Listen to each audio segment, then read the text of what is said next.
Everybody, Mike with Cargo Dog. Took some time out of the schedule this weekend to do some upgrades to the Cargo Rhino, the Cargo Dog Jeep. Um, it's got 100,000 miles, just short of 100,000 miles on it.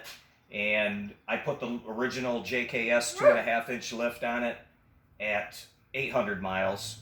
And at that time I was running 33s. It's a great lift. It's worked well for me for many years. I upgraded to 35s, so I added an inch spacer above the springs, and still worked nice and rode nice, but one of the springs was starting to sag. I mean, they got 100,000 miles on them, so it was time to upgrade. So I got hooked up with a Rusty system from Ken at All Pro Automotive and Off-Road in Lansing. If you're in the Lansing area, great guys to deal with, super knowledgeable. So he set me up with all new control arms, uppers and lowers, front and rear, adjustable, because when you lift a Jeep, the axles actually come in. So when you go to 37s, everyone tells you when you go to 37s you go to a different world. Well, that's why, because you don't have much space here. It wants to hit when you compress your suspension.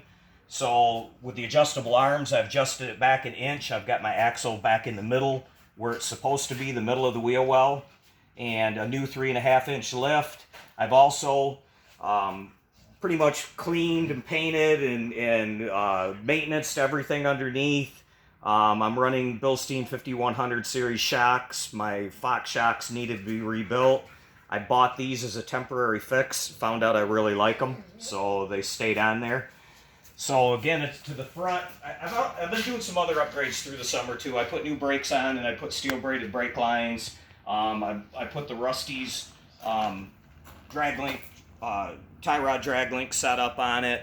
Added some heavy duty covers. So just getting everything back, to good shape. Everything's in tip top shape again.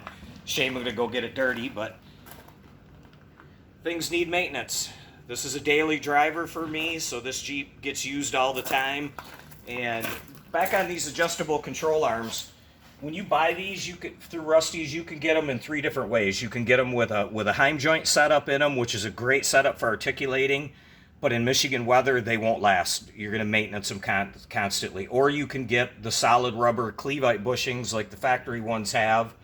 They're probably the most durable, don't quite give you the articulation. What I've got is the Heim joint setup that's encased in rubber, and it's the best of both worlds. So you're going to get better articulation. They're going to last.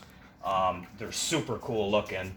A tip for people that live in the bad weather states: when you get these plated or anodized parts like this, it won't last through the weather. So what I did before I put them on, I had them adjusted to the lengths I wanted, and I clear coated them. Whether it'll hold up, we'll see, but it's got to be better than just leaving them the way they were.